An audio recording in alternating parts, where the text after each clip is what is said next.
Alors, l'histoire d'aujourd'hui va être l'histoire de Danny.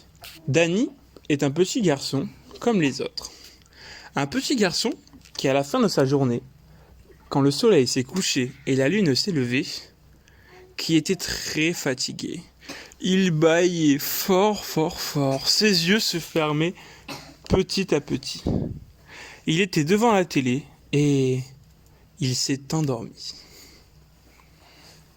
Il dormait bien, très très bien. Et là, il se réveille. Il se réveille dans un pays magique, au pays des rêves. Dans ce pays, Danny n'est plus un petit garçon. Danny est un dresseur de dinosaures. Danny vit dans une ferme. Pas une ferme avec des cochons, pas une ferme avec des vaches. Une ferme avec des dinosaures. Une ferme avec des chevaux. Une ferme à dinosaures. C'était son métier, car dans son rêve, Danny s'occupait des dinosaures. Danny adorait ça, les dinosaures. Mais il n'en avait jamais vu. Seulement, dans ses rêves, il pouvait les voir, les toucher et même jouer avec eux. Alors le matin, dans son rêve, Danny joue avec les bébés dinosaures. Il leur donne du biberon, il les berce, il leur chante des berceuses. Et puis l'après-midi, il les fait manger. Il leur donne de la viande, de l'herbe, de la fougère, des fleurs pour certains, des feuilles, des branches et même des insectes. Et les dinosaures sont contents dans le rêve. Et l'après-midi, Danny part sur le dos de dinosaures. Sur le dos du vélociraptor, le dinosaure le plus rapide, il parcourt la jungle. Des arbres géants, des animaux plus grands les uns que les autres, d'autres dinosaures. Mais Danny rêve, et dans son rêve, il va très vite sur son dinosaure. C'est le plus rapide de la forêt. Le plus rapide de la forêt, de la jungle et de tout le reste. Danny n'est pas seulement le plus rapide sur Terre, mais aussi dans le ciel. Car Danny a un autre dinosaure. Un ptéranodon. Un dinosaure qui peut voler. Un grand dinosaure, avec une drôle de tête, mais surtout de grandes ailes.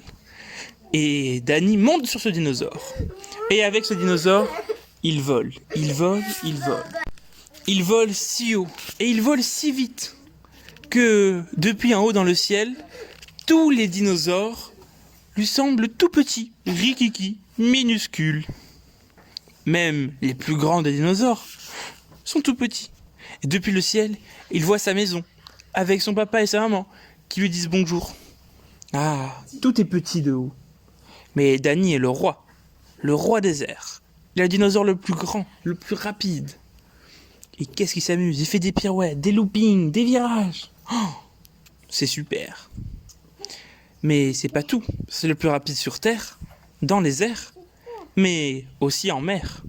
Car Danny a un autre dinosaure. Il a un dinosaure qui va dans l'eau. Une tortue géante. Et il monte sur la carapace de cette tortue.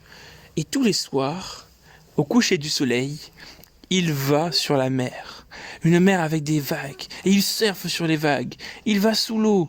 Il navigue entre les algues. C'est magnifique. Il adore. Il voit des paysages plus beaux les uns que les autres. Et sous l'eau, encore une fois, c'est le plus rapide. Il va très vite. Il va très profond dans l'océan.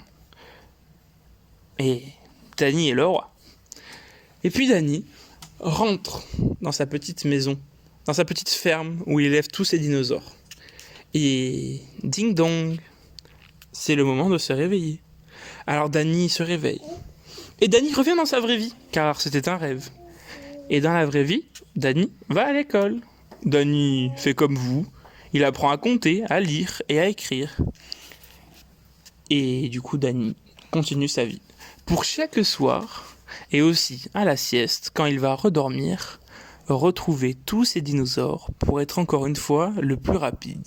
Alors si vous aussi, vous voulez avoir vos propres dinosaures, vous voulez être les plus rapides dans les airs, sur Terre et même en mer, si vous voulez vous aussi avoir de beaux dinosaures, avec de grandes ailes, ou de grandes pattes, ou même de grandes nageoires, eh ben je vous invite à vous aussi fermer les yeux, à vous laisser emporter par la magie des rêves et à dormir assez profondément pour pouvoir rêver de ces beaux dinosaures.